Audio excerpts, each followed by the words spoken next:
The Middle East has been a crucible of conflict for centuries, a region where history and geopolitics intertwine to shape the lives of millions.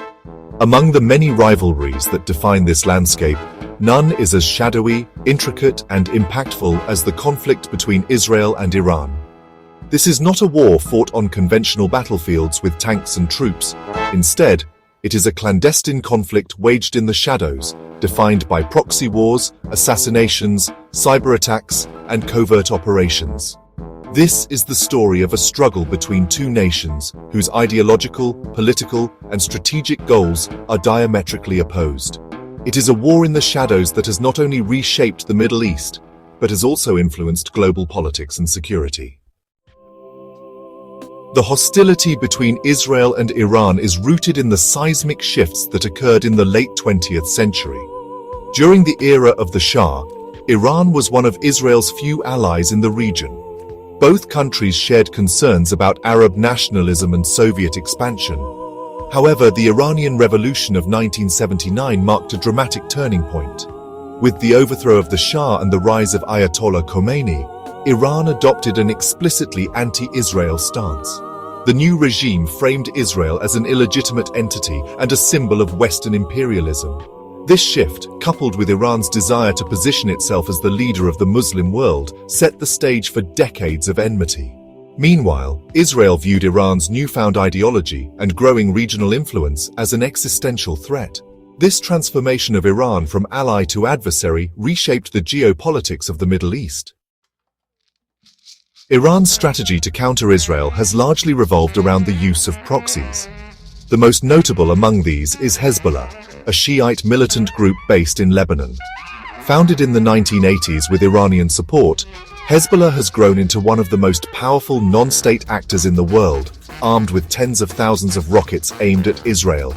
Through Hezbollah and other proxies in Syria, Iraq, and Yemen, Iran has sought to encircle Israel and project its influence across the region.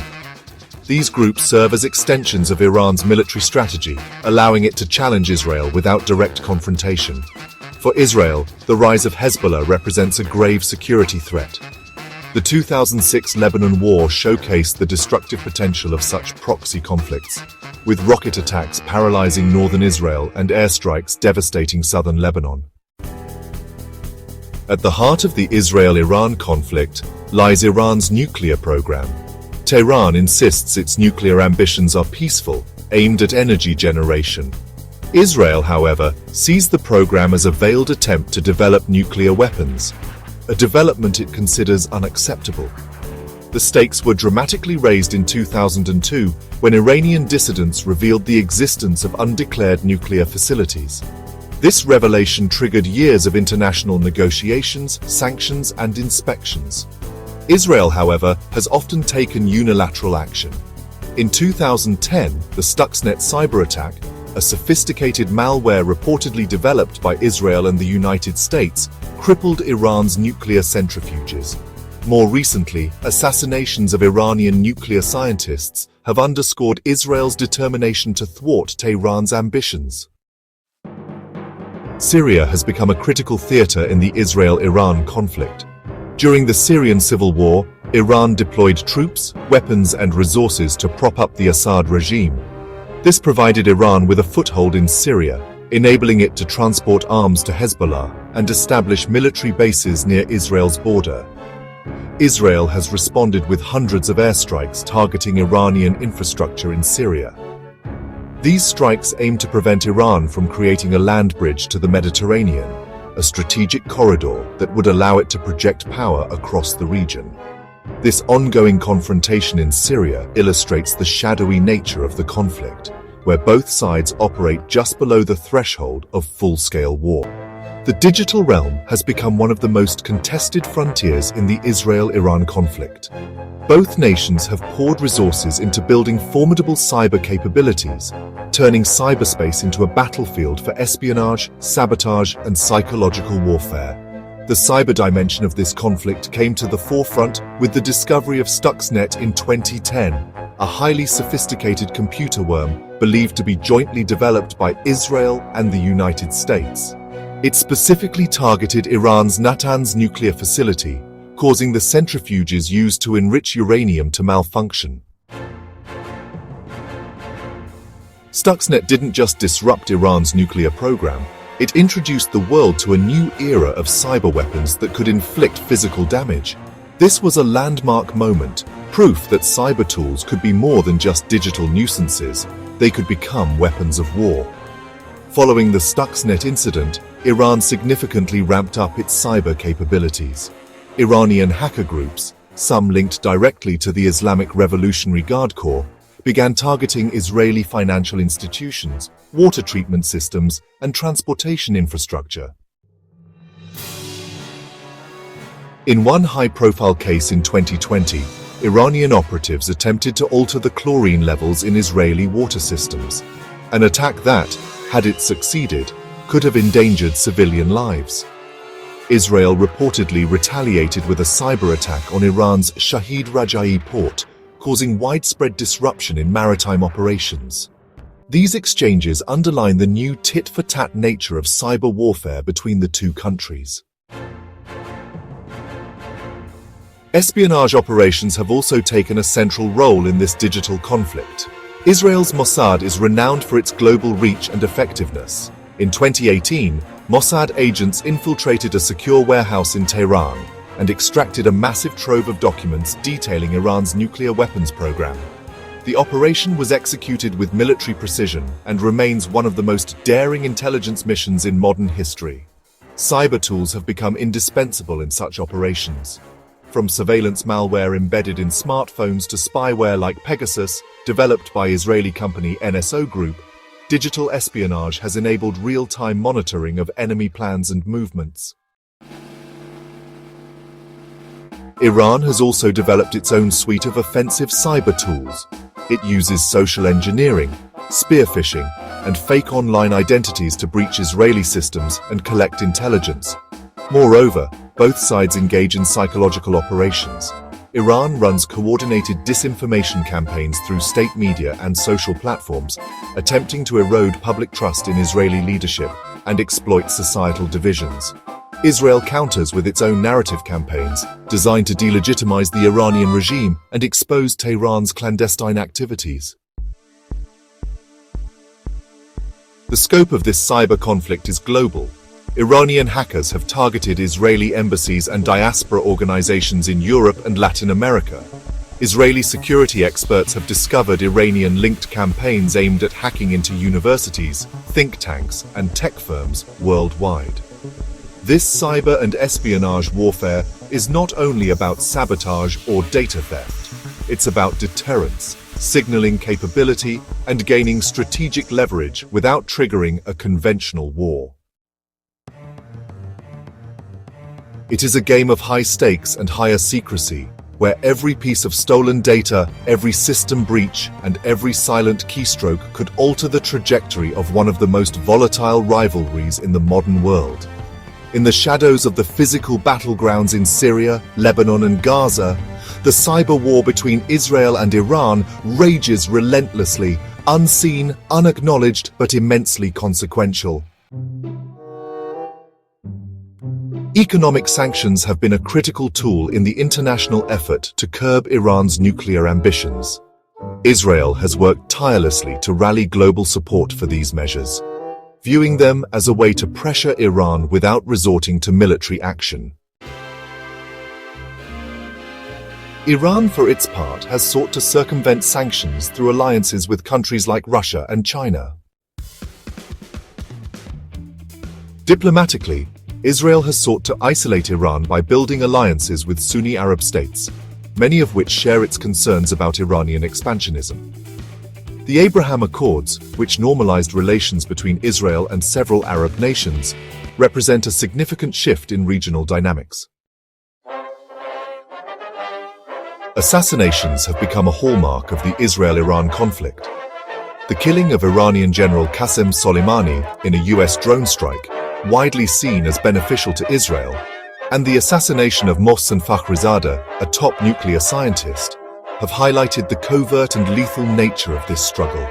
Iran has retaliated with attacks on Israeli diplomats and Jewish targets abroad, further escalating tensions. These shadowy operations underline the global reach of this conflict. The Israel-Iran conflict does not occur in isolation. The broader geopolitical landscape is heavily influenced by major global powers whose strategic interests shape the behavior of both Tehran and Tel Aviv. The United States has long been Israel's staunchest ally, providing military aid, diplomatic cover, and intelligence cooperation.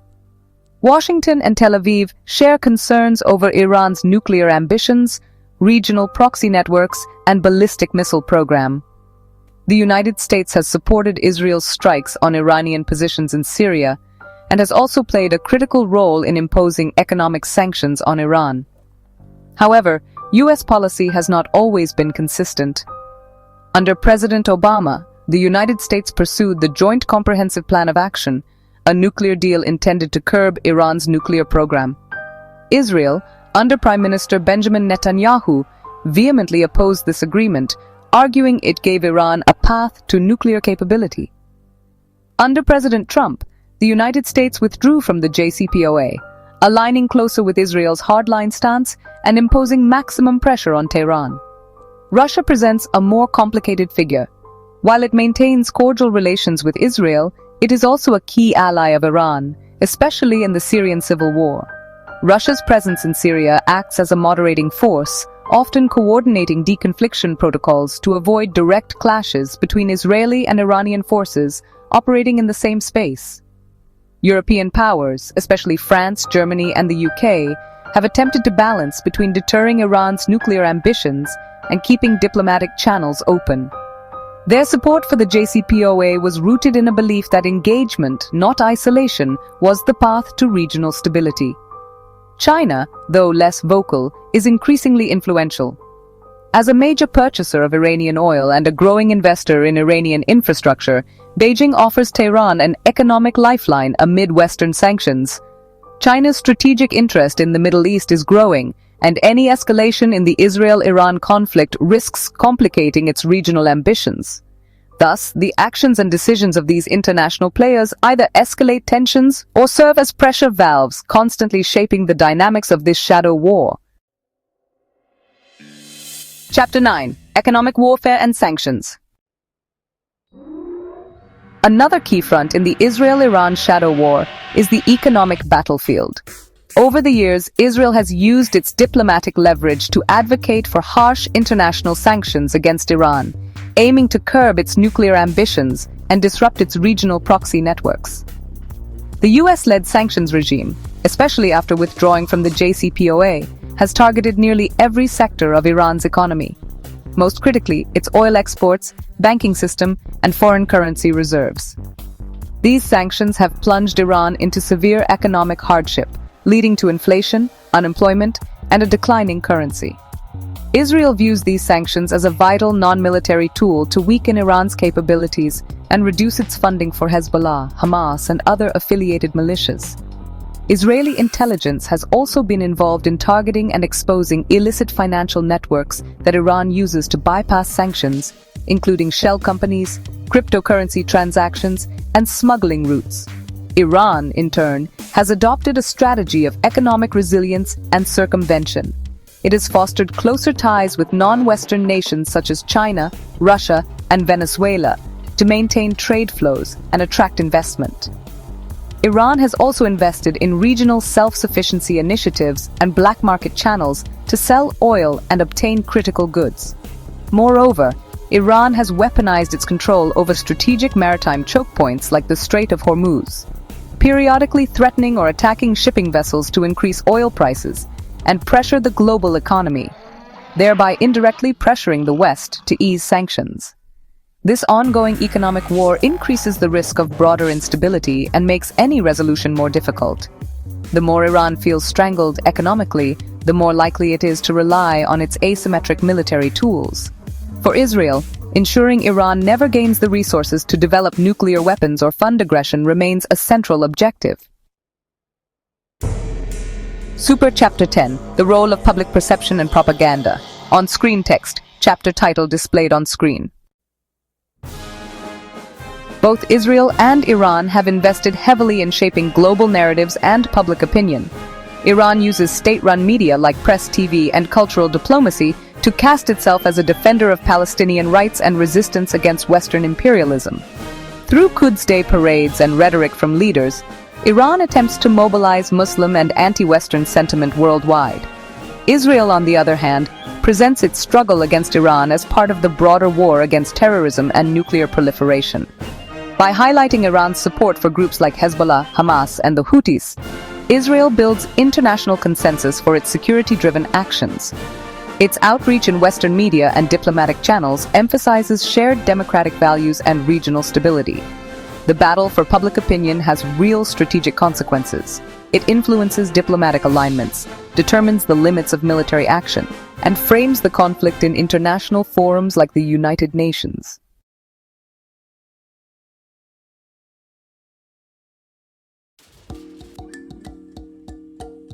The signing of the Abraham Accords in 2020 marked a historic shift in Middle Eastern geopolitics.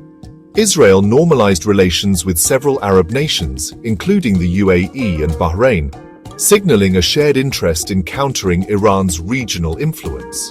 This realignment created new economic, military, and intelligence sharing opportunities. Iran viewed the accords as a betrayal of the Palestinian cause and an encirclement strategy led by Israel and its Western allies. Tehran's response has included increased military drills, hardened rhetoric, and efforts to strengthen ties with non-Arab Muslim countries. The Abraham Accords also signal the emergence of a new axis in the region, Israel and Sunni Arab states united by common strategic concerns. This growing bloc has changed the balance of power and forced Iran to reassess its approach to diplomacy and defense. The Persian Gulf and surrounding waters have become yet another front in this multifaceted conflict. In recent years, Israel and Iran have accused each other of targeting commercial vessels linked to their respective nations. These maritime confrontations are symbolic and strategic, affecting global trade and oil prices. Iran's proximity to the Strait of Hormuz, a vital choke point for global energy shipments, gives it a powerful tool for coercion. Israel, in turn, has strengthened its naval capabilities and increased cooperation with Gulf nations and Western powers to monitor and secure maritime routes. These confrontations have increased the risks of miscalculation, where an isolated incident could quickly spiral into a broader conflict. Intelligence gathering is the lifeblood of the shadow war. Israel's Mossad and Iran's Ministry of Intelligence and Islamic Revolutionary Guard Corps, or IRGC Quds Force, are among the most active intelligence agencies in the world. Mossad has infiltrated Iranian nuclear facilities, recruited insiders, and conducted complex international missions. Iran, for its part, has attempted to gather intelligence on Israeli military movements and political operations, and has also conducted cyber intrusions. This intelligence war includes the use of satellite surveillance, drone reconnaissance, human assets, and artificial intelligence. It's a high-stakes chess game with lives and nations hanging in the balance. The Israel-Iran conflict does not remain confined to the Middle East. Jewish and Iranian diaspora communities across Europe, North America, and Latin America have become arenas for indirect confrontation. Iran has been accused of orchestrating attacks on Israeli and Jewish targets in places like Argentina, Bulgaria, and India.